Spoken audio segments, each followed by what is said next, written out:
బయ్య కుమారమ్మ. ఎన్నేళ్ళ నుంచి అక్కడ ఉంటున్నారు? ఏం మేము జరిగింది? 8 సంవత్సరాల నుంచి ఉంటున్నాం అండి. ఒక సంవత్సరం మొత్తం సాగుడు చేసుకున్నాం. ఆ! సాగుడు చేసుకొని 100 గజం 100 గజం పంచుకొని మేము అక్కడ చేతనైనోళ్ళు కొన్ని రోజులు గుడిసెలే వేసుకున్నాం ఒక సంవత్సరం. ఆ సంవత్సరం అలా కూలగొట్టొచ్చుగా, మా గుడిసెలు కూలగొట్టలే. మా జోలికి ఎన్నడూ రాలే 8 సంవత్సరాల నుంచి. మేము ఇక మా భూమి మాకుంటది కానీ రూపాయి రూపాయి కూడబెట్టుకొని 4 రూపాయలు అప్పు తెచ్చుకొని గూడు ఉండాలిగా వాళ్ళకైనా. ఊరికే గుడిసెలు ఎంతకని కూలిపోతాని చేసుకోము అని ఇల్లు కట్టుకున్నాం. డాబా కట్టుకున్నోళ్ళు భర్త భార్య వయసోళ్ళు కళాశాల పని చేసి ఇళ్ళల్లో పని చేసి రూపాయి వెనకేసుకొని డాబా కట్టుకోరు. చేతగాని వాళ్ళము మాకు దగ్గ వాళ్ళము ఆడపిల్లలు ఉన్న వాళ్ళము మరి సిమెంట్ బిల్ల పెట్టి రేకులు వేసుకొని 2 గదులు వేసుకున్నాం. అట్టాటివన్నీ మాకు నేల మట్టం చేసిండు. న్యాయం ఏంటంటే మాది 100 గజం చోటు. మా 100 గజం చోటు మాకు ఇవ్వాలి. మా చోటు 100 గజం తీసుకొని 70 గజాలు ఇయ్య అయినోరు. ఏం నీ పట్టా భూమి కాదు కాది, మా భూమి తీసుకొని నువ్వు మాకు 75 గజాలు పంచేది ఏంది ఇల్లు పడకుండా? ఇవాళ నాకు 3 ఆడపిల్లలు, నా కొడుకు ఒక్కడు, 2 ఆడపిల్లలు ఆయనకు. మేము అందరం ఏడ మెసలాలి? ఆడపిల్ల పోతే అమ్మగారింటికి రాదా? 4 రోజులు ఉంటుంది. ఎక్కడ మెసలాలి? మేము ఏడ ఉండాలి? మాకు ఆయన ఇల్లు కట్టేయకున్నా మేము గుడిసే వేసుకొని ఉంటాం. మేము గుడిసెల్లో ఉండేవాళ్ళమే. మా చోటు 100 గజం అది మాకు ఇవ్వాలి. ఎన్ని ఎన్నాళ్ళ నుంచి హింసపడ్డాం మేము. కట్టె కొనుక్కొని పిడికె కొనుక్కొని నీళ్లు కొనుక్కొని కరెంటు కొనుక్కొని మేము కరెంటుకు తడవకు 1500 2000 ఇస్తుంటే తీగ కోసుకపోయారు. బడికాడ ట్రాన్స్ఫారం ఉంటే వేసుకుంటే తీగ కోసుకపోయినాక ట్రాన్స్ఫారం వస్తుందని మా మంత్రులు తలిగి 1500 దాడిచ్చారు. ఆ ట్రాన్స్ఫారం రానియలే. మేము కరెంటు సుడి తిరిగినాం, కరెంటు ఇయ్యలే. మాకు ఇయ్యకున్నా మేము ఆడబడి ఉన్నాం. ఇప్పుడు సంవత్సరం కరెంట్ లేకుంటే ఈ రోజుల్లో వాళ్ళని ఉంటారా? మేము ఈ సంవత్సరం నుంచి కరెంట్ లేకుంటున్నాం. ఇప్పుడు 2 నెలల పొద్దు కూలగొట్టి మాకు ఇత్తనన్నా జాడలేదు. ఎవరికి ఇచ్చినావు? 300 మందికి అలా ఇండ్లు కూలిపోయిన వాళ్ళకి ఇచ్చినవా? పంజనం రాసినావు మా ఇండ్లు కూలగొడితే అప్పుడు దాన్ని బట్టి పోయినావు. ఇవాళ ఏమంటున్నావు? 9000 వచ్చినాయి 10,000 వచ్చినాయి అంటే నీకు పంజనం రాసినాడు 10,000 ఉన్నాయా? కూలగొట్టింది 730 అన్నావు. ఇవాళ ఎందుకు ఇవ్వలేదా 730? ఏమిటికి ఇచ్చినావు? 311 ఇచ్చిందని మాట్లాడుతున్నావు. ఏమిటికి ఇచ్చినావు నువ్వు? ఎవరికి ఇచ్చినావు? నీకు పంజనం ప్రకారం అమ్మటి ఇయ్యి మాకు. మా 100 గజం మాకు ఇయ్యి. నీ 5 లక్షలు కూడా మాకు అవసరం లేదు. మేము గుడిసేసుకుంటాము. గుడిసెలో జీవించేవాళ్ళమే మేము. మీకెందుకు? నువ్వు అదే మా ఇండ్లు ఉంచి మాకు పట్టా ఇచ్చి ఇంత కరెంట్ ఇస్తే ఇవాళ నెత్తిన ఎత్తుకుందాంగా నిన్ను కాలుగాడి నెత్తిన పోసుకుందాం. మా పేదలను నోరు కొట్టాలని నువ్వు ఇట్లా చేసినావు ఆగం చేసినావు. మాదేందో మాకు ఇయ్యాలి. మేము ఈ 2 నెలల పొద్దు నుంచి అవస్థ పడుతున్నాం. నీళ్ళు లేక బువ్వ లేక ఏళ్లకు మేము దేశం తిరుగుతున్నాం. ఇంకా 2 నెలలు అయినా పోరాడతాం మేము. మా భూమి మాకు వచ్చిందనక ఇంకా 2 నెలలు అయినా పోరాడతాం కానీ మా భూమి వదిలిపెట్టాం మేము. నీది కాదు మాది కాదు. ఆనాడు గాంధీ గారు నెహ్రూ గారు పంచిపెట్టిన భూములు అయ్యి. ఆనాటి నుంచి ఈనాడు దానిక ఏం చేసినావు? అలా సాధన చేసుకోపోయినావు. పేదోడు ఇల్లు వేసుకుంటే నీకు ఎర్రి పుట్టిందా? పేదోడి నోరే కొట్టాలా?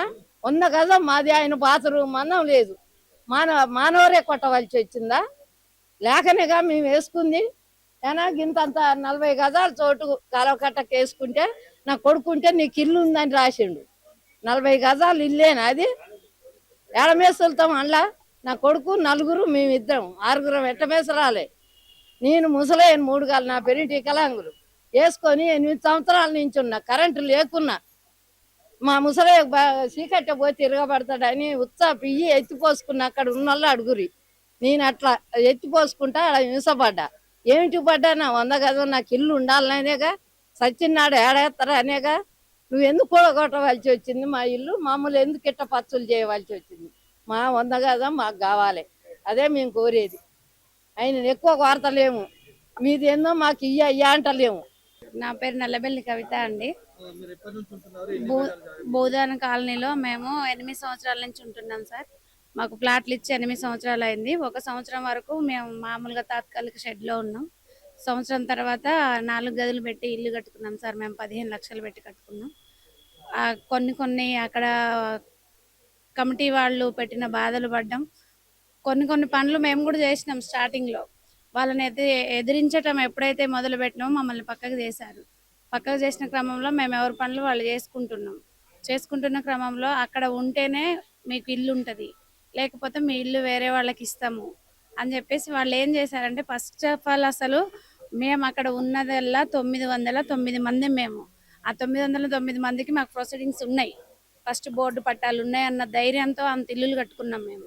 ఆ తర్వాత ఇంకా వేరే వాళ్ళు ఏం చేశారంటే 2002లో నుంచి ఇంకొక 31 ఎకరం ఉంది, మనకి 30 ఎకరాల భూమి ఉంది ఇంకా అని చెప్పేసి వేరే వాళ్ళ దగ్గర డబ్బులు కట్టించుకోవడం మొదలుపెట్టారు.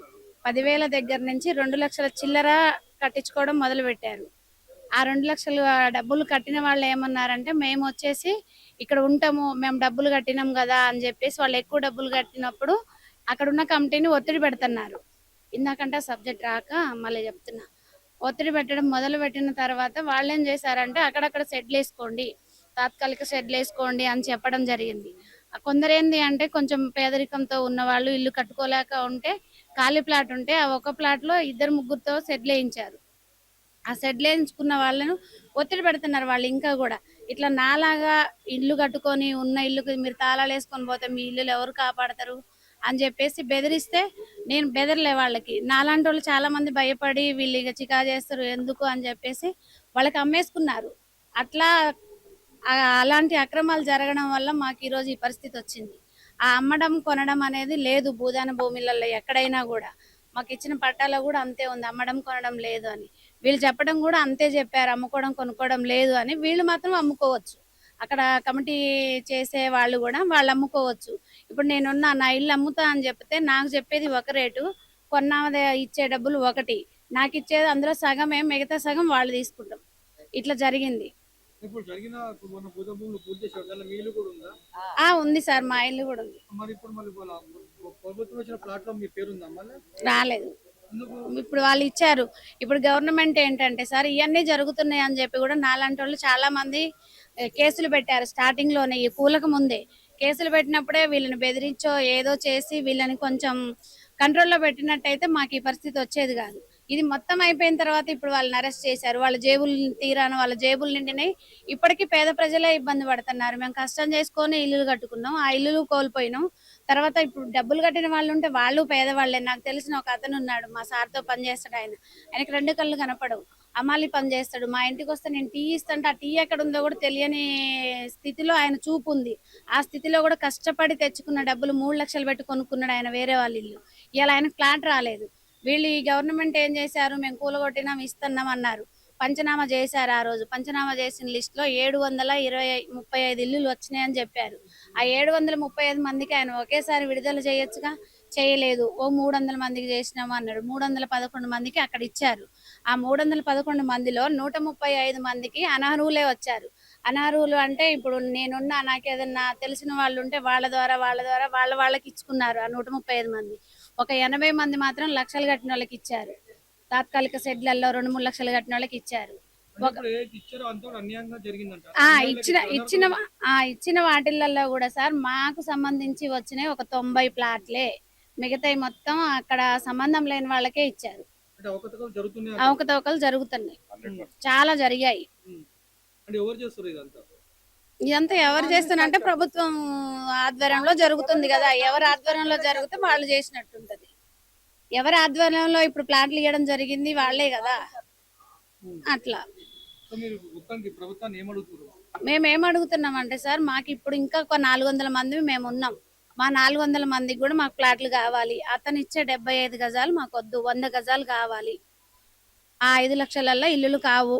ఇప్పుడు ఈ అమ్మ వాళ్ళు ఉన్నారు, వీళ్ళకంటే కూడా పెద్ద ఏజ్ వాళ్ళు ఉన్నారు, మాతో ఉండే వాళ్ళు కూడా పెద్ద ఏజ్ వాళ్ళకి పిల్లలు కూడా సహకరించే వాళ్ళు కాదు. వచ్చే 2000 పింఛన్తో బతికే వాళ్ళు ఇవాళ కట్టుకోవాలంటే ఈ 5 లక్షలకి ఇల్లు కాదు, వాళ్ళు కట్టుకోలేవరు. మొత్తం అక్కడే ఈ 729 మంది కూడా ఇళ్ల స్థలాలతో పాటు ఇందిరమ్మ ఇల్లు కూడా ఇచ్చి, ఇంకా అవసరమైతే బ్యాంకు లోన్స్ కూడా ఇప్పించి సరిపోవాయి. 5 లక్షలు అనేది సరిపోవు. ఇప్పుడు మంచిగా ఇల్లు అనేది కొంచెం మంచి కట్టుకోవాలని చూస్తారు. ఏదో షెడ్ అంటే మామూలుగా వేసుకుంటారు, ఇల్లు అంటే ఒక పర్మనెంట్గా పిల్లగాళ్ళకు కూడా ఉపయోగపట్టేది కట్టుకుంటారు. ఇంకా ఇప్పటికి తీర్చాల్సిన అప్పులు అట్లే మిగిలినాయి కాబట్టి వాటికి వడ్డీలు ఉంటాయి. కాబట్టి ఇందిరమ్మ ఇల్లు, ఇంటి స్థలము, ఇందిరమ్మ ఇల్లు, అవసరమైతే బ్యాంకు లోన్స్ కూడా మీరు ఇప్పిస్తే నెమ్మదిగా తీర్చుకుంటారు ప్రజలు. అక్కడే ఆ భూదాన భూమిలోనే 729 మంది ఎవరైతే కూల్చివేశారో వాళ్లకు అక్కడే ఇచ్చి అక్కడే ఇల్లుని కట్టించి ఇవ్వాలని చెప్పి మేము కోరుతున్నాము. దానికోసం మేము గత 2 ఇప్పుడు అయిపోయింది అనేట్టు చెప్తున్నారు. ప్రభుత్వం ఇచ్చేసిన కోర్టు కూడా అంతే చెప్పారు, హైకోర్టు కూడా దాని మీద గట్టిగా మాట్లాడలే. అవునండి వీడికి అర్హత ఉంది ఇచ్చాము, వీడికి అర్హత లేదు ఇవ్వలేదు, కాబట్టి మిగతాది పరిశీలిస్తూ ఉన్నారు. హైకోర్టు ఏమని లేదు, పేపర్లు కూడా వచ్చింది, చేజ్ ఇవ్వటానికి హైకోర్టు నిరాకరణ అని వచ్చింది. హైకోర్టు అని ఆలోచించాలి కదా.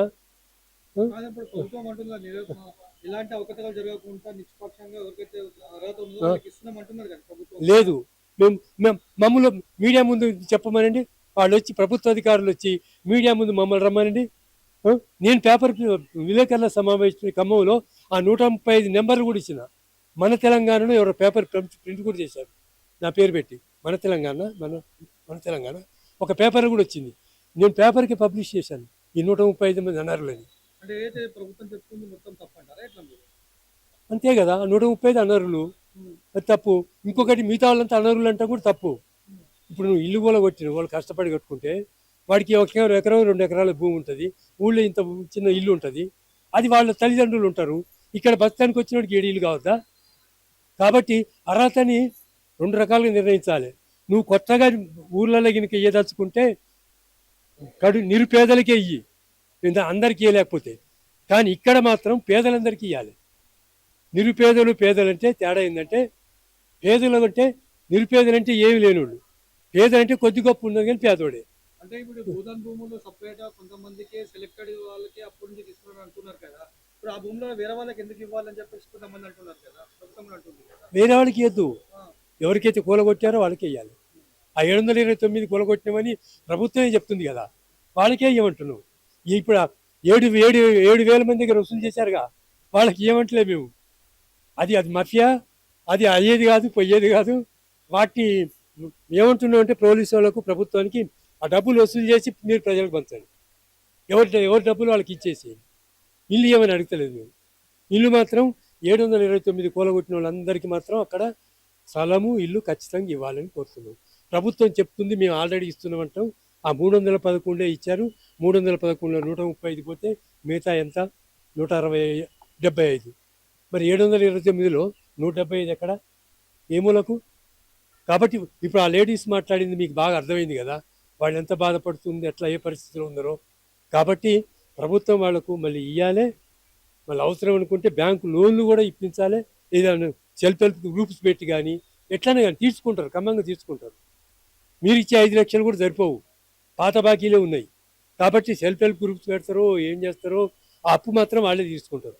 మీరు మాత్రం స్థలమును 5 లక్షల అప్పు శాంక్షన్ మాత్రం చేయాలి, 729 చేయాలి.